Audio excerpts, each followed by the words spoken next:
and welcome to Winchester News Online. I'm Emily Byway. Coming up today, are women paying more for their lifestyle? New food waste bins are being rolled out across Winchester. And a city of verse, Winchester Poetry Festival illuminates the literary arts.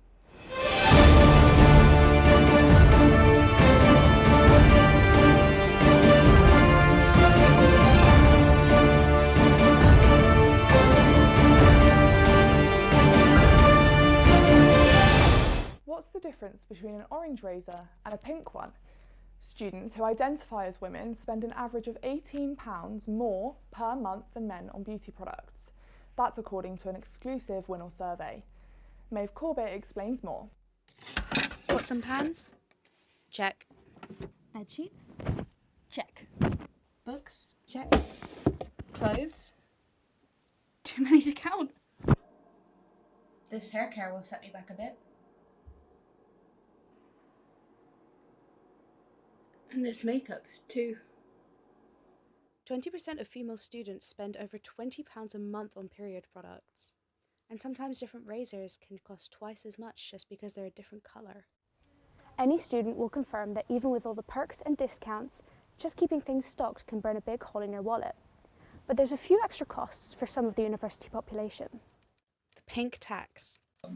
Although it isn't a tax, there are, again, prices which become prohibitive for many in society, which is a concern. It's a government issue, really, obviously, but it's a social one as well, of course. In a nationwide survey, WINOL found that students who identified as women spend, on average, £31 per month on beauty products alone, compared to men who spend £13 per month. Like, if I went out without makeup and stuff, people would be like, oh, are you ill?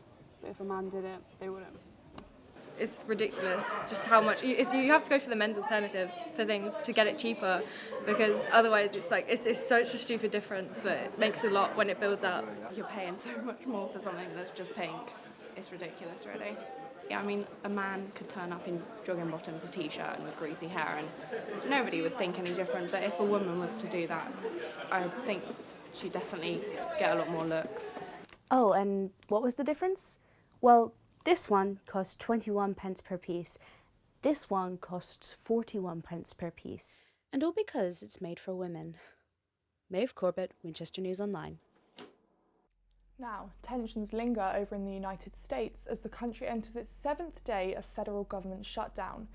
The action started on the 1st of October after lawmakers in Congress were unable to pass a significant funding bill. Thousands of federal workers across the nation will be affected by this shutdown. President Donald Trump's return to power here in the United States has been one marked by international influence between immigration, tariffs and the wars in Gaza and Ukraine. But this next challenge is a domestic one. So what is a federal shutdown? Well, shutdowns happen when the government can't decide on a budget for a specific department or agency. For essential federal employees, this means they will not be paid for the duration of the shutdown, receiving back pay, though Trump and other members of Congress will still be paid. Trump blamed the opposition for the shutdown, the Democrats, because the two sides could not agree on extending the federal budget before the deadline.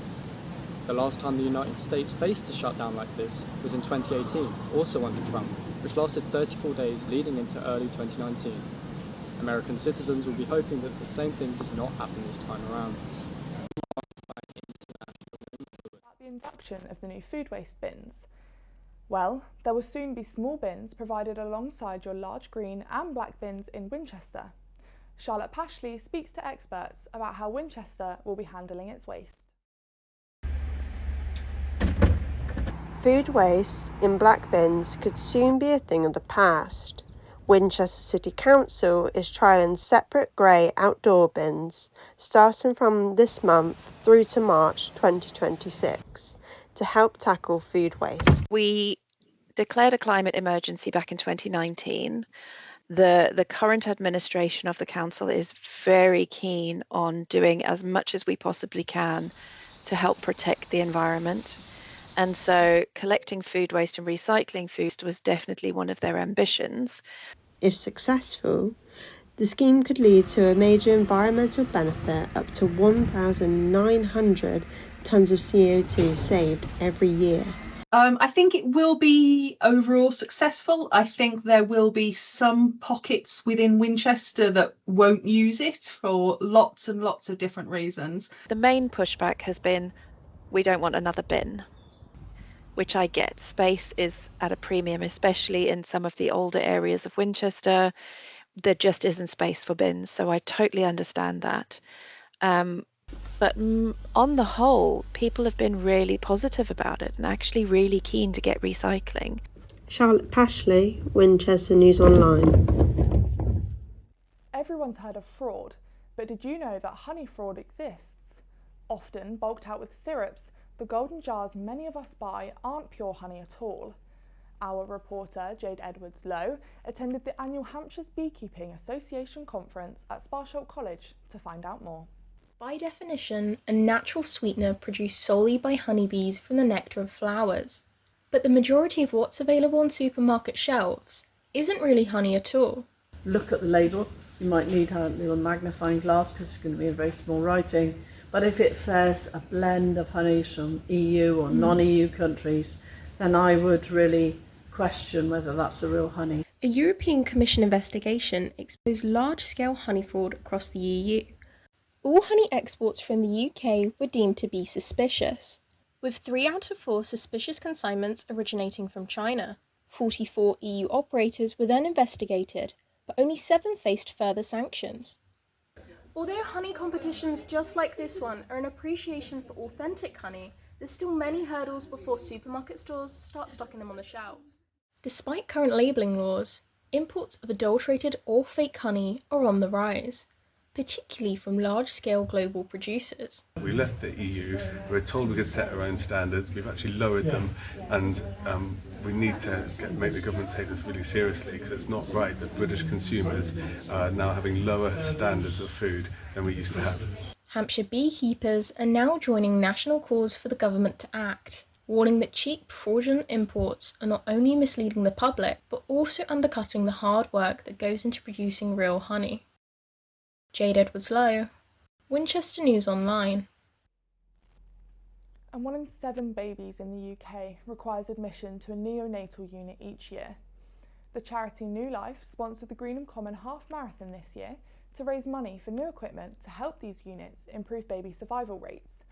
Since their founding, they have raised more than £2 million.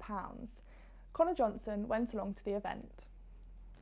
Big smiles, enjoy the sunshine. Participants of the Greenham Common Half Marathon and 10k run are doing this in aid of New Life, a charity dedicated to support and raise money for special care units across the UK for children. The course is situated in the backdrop of RAF Greenham Common, and runners will pass to the control tower, fire plane and bunkers which once stored missiles during the Cold War.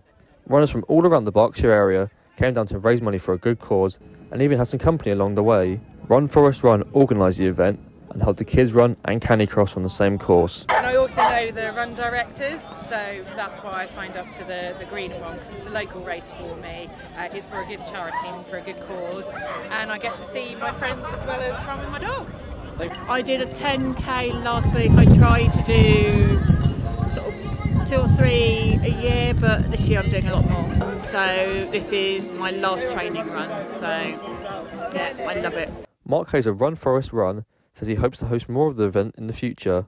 That was fantastic, and then on the back of that we've then decided that we'll set a company up and we'll do it as a company business rather than just for charity, but we keep New Life Special Care Babies as our premium charity. Whether you're trying to hit a PB or just for a run in the park, all proceeds will help a good cause and children who need it most. Connor Johnson, Winchester News Online. Whether it's for the views, the exercise or a quiet moment with nature, St Catherine's Hill is a popular escape for the people of Winchester. Over the past few years, time, weather and wear have taken their toll on one of the main routes up the hill. But now a recent refurbishment has aimed to make the climb safer for everyone. Kieran Tibbett has been out to see what improvements have been made. St Catherine's Hill, one of Winchester's most popular walking spots for both tourists and local residents. But until now, one of the main routes up the hill hasn't always been safe. Steep, eroded and often slippery, concerns were raised over the safety and accessibility of the wooden steps to the east of the hill. Over the last month, over 1,000 wooden boards and 120 sleepers have been carried up and installed as part of a major refurbishment. The steps have been replaced to provide a safer, sturdier climb for hikers, and they're expected to last 30 years. The old, now deteriorated steps were installed over 20 years ago, making the 67-metre climb up the hill that little bit easier. So we've used different materials this time. The materials are stronger, they're larger, our sort of sleepers down the side are wider. We've also got some anti-slip material that's been sort of routed into the steps, which should really help through the winter. We get a lot of people here, a lot of visitors, and for people to come out of the city to be able to enjoy a space like this, I think is incredibly important.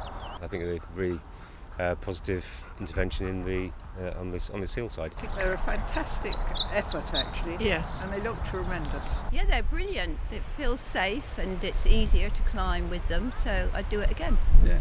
And for those making the climb, the view over Winchester is as impressive as ever. Kieran Tibbett, Winchester News Online. Schools across Winchester have been doing their part to make the city greener. At the Greener Schools Forum, organisers believe improving connections to nature could help tackle climate change. Mariella Southern reports. While the leaves won't be green for much longer, Winchester schools are only getting greener, as highlighted in the Greener Schools Forum. The forum is part of Winchester Green Week and has two main themes. Firstly, improving children's connections with nature and the great outdoors and their understanding of environmental issues. And secondly, what the wider community can be doing to help schools achieve their climate action plans. According to Sustainability Support for Education, a climate action plan is a tool for organisations to capture, track and manage the actions needed to reduce environmental impact across different areas. Isabel Mack, founder of a sustainable social enterprise in Winchester, organised the event. So I think part of the reasons why we haven't acted quickly enough with climate change is because we've become so disconnected from nature. We've used nature's resources, but we haven't really understood how that's developed or how that regenerates. Local movements include a sustainable bike bus, community litter picks and seasonal costume swaps. Jackson Hemming from Winchester Science Centre shared how environmental lessons can be catered to children, which can even stretch as far as asking them to assemble a millworm's lunchbox. Jen Gale is a climate action advisor for Let's Go Zero and has been working with South Winston Primary School on their climate action plan. Schools are still very trusted sources of information and can be real sort of hubs of information for communities as well. So they've got that kind of potential ripple effect that they can be spreading out. It's clear Winchester schools are getting greener, but what can the rest of the community do? Loads of projects are springing up all over Winchester and there's an opportunity for people to get involved, so find out what's happening and take action. Mariella Southern, Winchester News Online. An unknown and hidden away group of creatives who have established a hub for emerging and established songwriters. Whether you're a seasoned songwriter or have never delved into the art and process of creating original songs, the Songwriters Circle is here for everyone. Celeste Haslam went to find out more.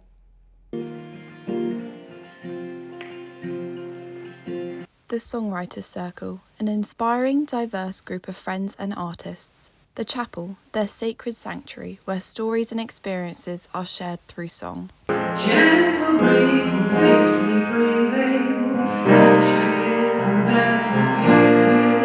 dances. They support one another by giving thoughtful, constructive feedback on their songs.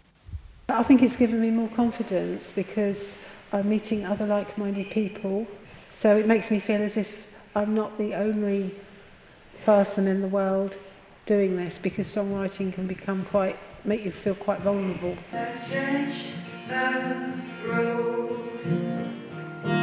You always told us we gotta watch our speed. It offers them a space that they don't get very often. They're not going to be judged. When you get to see people's songs affect other people. This amazing Ukrainian woman who came in and basically sung a song in Ukrainian about just the love for her country. No one knew a single word she was saying, and it was just absolutely silent other than her just singing her heart out. The Songwriters Circle offers a space for people of all ages to come together to share original music and reflect on life. It's more than a group, it's a community built on honesty, creativity and connection. I'm Celeste Haslam and you're watching Winchester News Online. And the Winchester Poetry Festival kicked off this week as poets and audiences gathered for the opening of the festival, a week-long celebration. Throughout the events, poets took to the stage to share work that not only celebrated creativity, but also reflected on current affairs. Francesca Pritchard has more. Push, push, push until a pulmonary calm. Winchester's Poetry Festival kicks off right here at local bookshop PG Wells, with poet Robin Ince sharing from his debut collection of poems, talking all things anxiety and mental health, war and grief. I will get people to come up to you and they start crying. And to create a space where you go, there's no shame in that. In fact, tears are far better than hate. Robin Ince has used his time at the festival to not only share his poetry, but also his political and personal viewpoints. Better to be slaved than to be gay. Better to live The Handmaid's Tale than read it. Robin is a firm believer in using poetry as a means of bringing light to real-world issues and experiences. When you turn it into poetry, there is a way somehow of being able to, if it was just spoken word, if it was just prose, I think people would find a way of switching off quicker. I think when something has a rhythm, it has a different urgency to it. The festival's planned events continue at the University of Winchester, with members of the local community coming to share their poems. Imagine, my friend, that the roof of your house is blasted away. Conflict in the Middle East and war were prominent themes amongst the poems read. But what influence does poetry really have over such issues? We had 2 or 3 very powerful poems tonight, and that's just reinforced for me the horror of war. This year's festival has shown just how local individuals have created poems that shine a light on international issues, mental health and grief. Will this year's festival continue to inspire local poets? Francesca Pritchard, Winchester News Online. And finally, a group of film students have come together to create a 3-part version of University Taskmaster. With the lecturers and crew involved, it has come together to promise evenings of fun and entertainment. Rosie Merritt went down to see what the evening entailed.